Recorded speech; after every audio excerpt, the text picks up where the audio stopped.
Do you know how weird it is to have a pretty good game week, but still not know what you're going to do moving forward?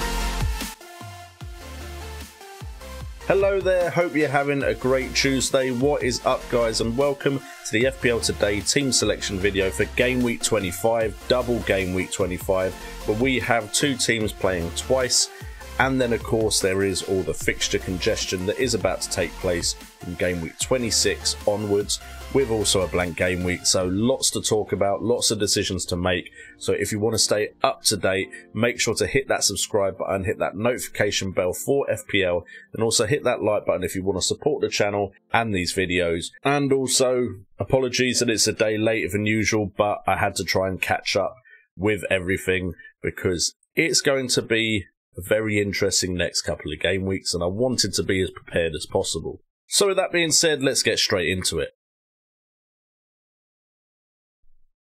So we're going to start off with how I did in Game Week 24, and we're going to start off with the players that really did significantly well, because for once I have a lot to talk about and a lot of positives to mention. So we're going to focus on the first two, and that is Matt Lowton from Burnley, and of course my captain Ilkay Gundogan. Of course, these two are going to be talked about by themselves because of 38 points being scored by Ilkay Gundogan and 15 points from Matt Lowton with a clean sheet and a goal against Crystal Palace. Could I have expected any more from either of them? Not at all.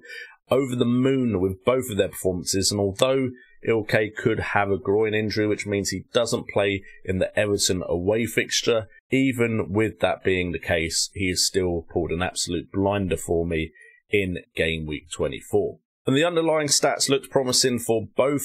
Although Ilkay didn't have much in creativity, like he usually does, he did still get the assist by winning a penalty and had one key pass played in the match, but 4 shots on goal, 2 on target, both resulting in goals. All 4 of his shots also from inside the box, and 2 big chances, which of course were the ones he scored. XG was only at 0.97, but he has blasted it out the water with 2 goals and that assist. And Lowton, 3 shots on goal, 1 on target, and 1 big chance resulting in that 1 goal, but also 3 key passes. Brilliant stats from both players, and they really returned the points. We then move on to the other key figures in my game week, which means my game week score is significantly higher than usual. We start off with Areola in goal. It's a bit unfortunate I didn't keep with Martinez in goal. Of course, he has got 12 points, but Areola did manage to get a clean sheet and does have another fixture. So ideally, we need a clean sheet with some save points, Areola, to outperform Martinez, but I can't really complain with how this game week has gone. Luke Shaw had a pretty good game week, although Man United didn't keep a clean sheet in a game that potentially they should have against West Brom.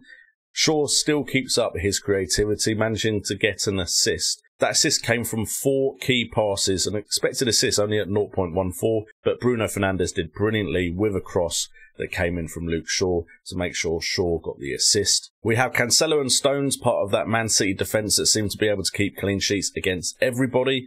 And then, of course, we also had Bruno Fernandes with that volley off of the Shaw assist for 9 points, and Mohamed Salah, part of a Liverpool side that did look like they were getting somewhere near their normal form when Salah scored the goal from a brilliant Firmino assist. And then, of course, they just capitulated and completely lost their cool, and Leicester City managed to score 3 against them in 7 minutes. If that 7 minutes hadn't happened, would I be a bit more positive about the Liverpool assets? Probably, but still, a goal from Salah is much appreciated. And then finally, we're going to put in Grealish with the players that have yet to play. As of the time I'm recording this, Grealish didn't really do anything against Brighton, which was very disappointing. And then we have Cresswell and Antonio still to play. Their game is tonight, but when you see this video, they would have already played. And hopefully Antonio starts. If he does, it could be a very good game week. But Sheffield United away, hopefully Cresswell could get something there as well, which could see us reaching triple figures. Unfortunately, on the bench is Martinez, and it's unfortunate that he can't come on for Antonio if Antonio doesn't play. And we do have Bamford, who only got 2 points, and Guisa with 1 point and still the Burnley fixture. And of course, Calvert-Lewin, who does have the Man City fixture to come, but didn't feature in the game against Fulham. Now, the positives here is I was considering playing bench boost, which I haven't done. And although those 12 points might have been nice to add to my overall game week score, would I have been happy with 15 points from my bench? You know what, it probably wouldn't have been too bad, but it does mean we potentially have the chip to play in the future. As long as someone like Anguissa or Calvert-Lewin doesn't do anything crazy in the next 2 fixtures that they've got, I think it may have just been the right call. So going on to how we did for the game week, we managed to get 97 points so far with 2 players still to play in the first set of fixtures, and then of course the double game week players with their fixtures, which is another 5 fixtures in total. So hopefully we should be in the 100 club when it is all said and done, which would be nice. It's the first time I've done it this season, and it has seen a significantly rise in rank because the game week average was only 46, so we have now risen to 216,005th. So hopefully we can keep this momentum going, but like I said in the beginning of this video, the next couple of weeks are going to be tricky. So in this part of the video, we go on to the players at risk, and at the moment, the player at risk is Jack Grealish. Now, there's a lot of pros and cons about Grealish, and to be honest, I do like Grealish as a player. However, I'm not sure he is really a talisman of that club anymore. They have plenty of key figures in that side now that can score FPL points. Watkins actually outperforming him recently, and you've got the likes of Traore also coming in and Barkley, so maybe Grealish isn't always going to be involved in the goals. And there's the likes of Rafinha and Souček, who are viable alternatives for Jack Grealish, which means I'd have more money to spend elsewhere towards the likes of Harry Kane, Jamie Vardy and Kevin De Bruyne. So there's the option to move funds into other positions, and Jack Grealish is the easiest way for me to get those funds. However, there are some negatives, and one of them is Aston Villa are likely to have a game in blank game week 29. Now, if I don't plan on using my wild card, and because I don't have my free hit to navigate blank game week 29, keeping players like Grealish and other players who do have a game in blank game week does seem like the sensible option to go with. Also, I'm worried this is similar to my transfer out of Bamford, because I watch the games and see the almost points that Jack Grealish is not getting, and that has negatively affected my view on him. Also, sometimes we can over-manage our sides and we just look for areas to fix when potentially our sides are fine the way they are. So while Jack Grealish is at risk, I'm still not decided on what I'm going to do with him.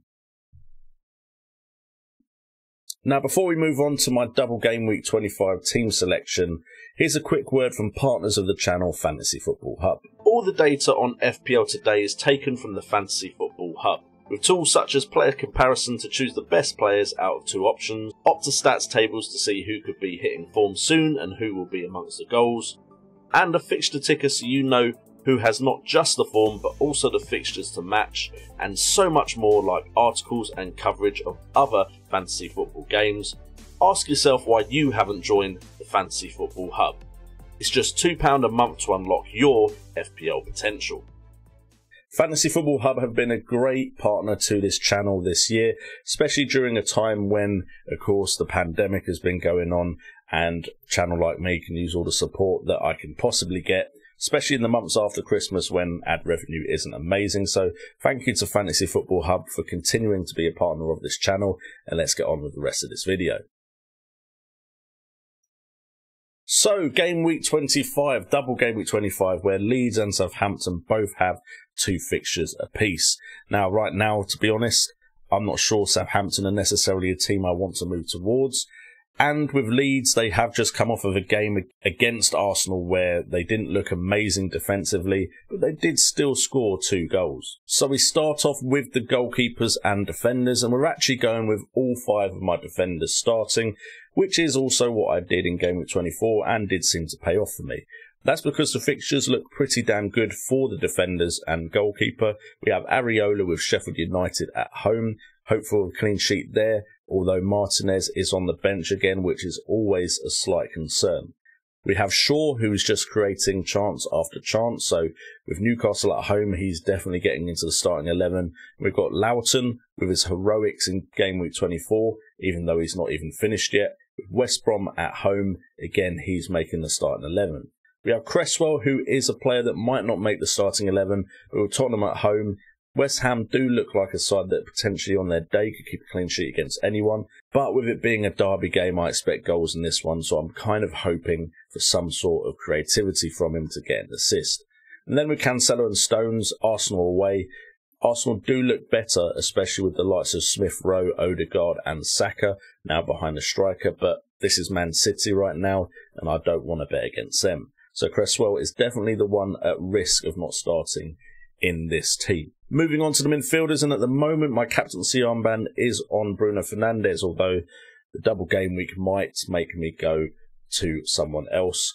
The draw of 2 fixtures and the potential for big points is probably going to be too strong, but for now it's on Bruno Fernandes with Newcastle at home. I like that fixture for Man United, although their performance against West Brom wasn't the greatest. Ilkay, as long as there's no problem with his groin strain, keeping out of this fixture, will make the starting 11 just because he's been on fire recently.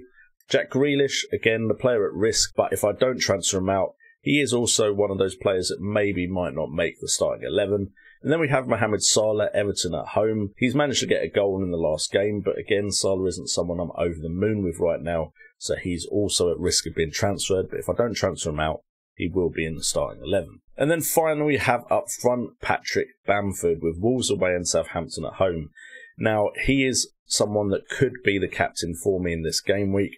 However, I kind of like the security of the big hitters like Bruno Fernandes a little bit more. But of course, I've just had a great game week captaining Ilkay Gundogan. So maybe it is time for me to look at other options, and Bamford and Leeds are definitely capable of scoring goals, but it's just whether Bamford will be involved in them. Rafinha is definitely on my mind for this game week, so he could quite easily come in for a Grealish or a Salah, but the issue of course again is double game weeks and blank game weeks coming up, which means I might not necessarily want to get rid of some of these players. For instance, Aston Villa could have a game in game week 29. It would be the game that was postponed, Aston Villa versus Spurs.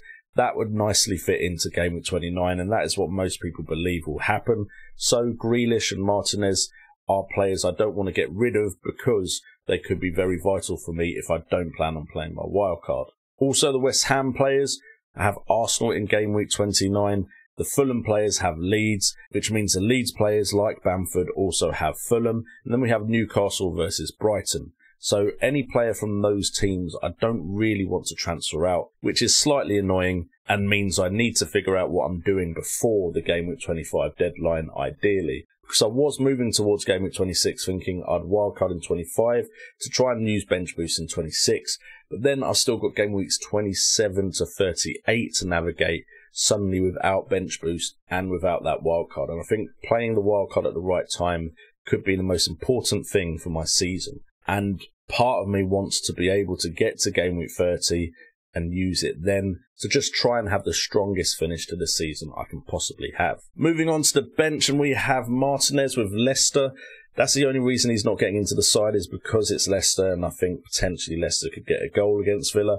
But we saw what Martinez can do. He can get an incredible amount of save points. So a little bit worried that I'm going to make the wrong choice for goalkeepers, which is why for most of the season I've not even had that headache because I've had Steer as Martinez's backup. But now that does open up the likes of Ollie Watkins to come into this side, which could be good for me depending on the injury situation with Antonio and Calvert-Lewin. We're both on the bench. Tottenham at home for Antonio, who could come in for Cresswell, and then I play 4 at the back, 4-4-2. And Calvert-Lewin, depending on his injury issue, could still be a shout against Liverpool with the form that Liverpool are currently in. And then Anguissa, a little bit concerned about him because it looks like he's not as important to Fulham now as he was previously. But overall, I can't really be upset when I've just had a game week where I've got 89 points and the game week's not even over yet. So we move on to the last bit of the video, and that's Game Week 24's ones to watch. These are the players that have done really well in Game Week 24 that potentially we could now be looking to see if they fit into our sides. Potential transfers will come later in the week where you can see who I'm really considering bringing in off of a little bit more form than just one game week. But the players to watch from Game Week 24 for me, we're starting off with Pierre-Emerick Aubameyang. 11.3 million. Could he be back? 3 goals in the game against Leeds. Now, it is against Leeds, so caveat, teams can score big against Leeds if they get their tactics right, which Arsenal definitely did. He had 5 shots on goal, 3 on target, 5 from inside the box and 3 big chances. 3 goals from an expected XG of 1.73. Also 2 key passes played. If he can show a little bit more of that form in the next couple of fixtures, we know what on-form Aubameyang can do, and he could be a great striker to have for the end of the season, but that price point would be a bit of a concern with so many other good, expensive options available that have had the form for a little bit longer. The next option would be Jamie Vardy with Aston Villa away next, 10.1 million. Leicester are actually in second place right now and could be pushing not only for the Champions League place, but if they keep a run of form going and Man City slip up, which doesn't look likely, they could push for the title for a second time in recent memory. He managed to get 1 goal in the game against Liverpool. He had 5 shots on goal, 3 on target, 5 from inside the box and 3 big chances, the exact same as Aubameyang, who expected goals slightly lower at 1.35. So Jamie Vardy, along with the likes of Barnes and Maddison, could be options that we could consider moving forward. We then have Ilkay Gundogan, and I know he's in my side already, but he's going to make this list because what a performance. What a performance from the boy. 2 goals, 1 assist from 4 shots on goal, 2 on target, 4 from inside the box and 2 big chances. Expected goals at 0.97 and 1 key pass as well, but of course there is the worry about his injury. And then finally, from out of nowhere, Marja from Fulham, Sheffield United at home next, and he managed to get 2 goals and at 5.5 million. If he's going to be the man that keeps scoring those type of goals, the kind of poacher in the box for Fulham, he could be a big part of their potential push for survival. Could be a perfect player to bring in for the tail end of the season. Those 2 goals came from 3 shots, 2 on target, 3 from inside the box and 3 big chances. Expected goals at 1.25. There was no creativity from him, but at 5.5 million, if he can just consistently score those kind of poacher goals, he might be a brilliant person to bring in, especially if you're trying to get the likes of Aubameyang, Vardy or Kane in your side.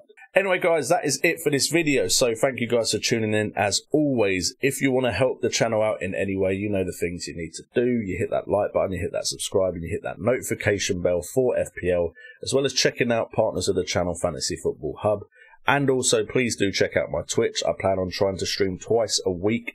I've been working all weekend trying to get everything set up to stream regularly. And it will be FPL talk for at least the first hour of every FPL stream. I might play some football games after that, like FIFA and Football Manager, but of course I'll be happy to talk about FPL throughout the entirety of the stream, and the first hour of the stream will be dedicated to FPL every single time. So make sure to come and join me. Hopefully I'm going to be streaming tomorrow. Don't know if it's afternoon or nighttime yet. That kind of has to work around the kids, but we'll see what we can do. And with all that being said, I've been JNO. This has been FPL Today, and remember, it's all about the game.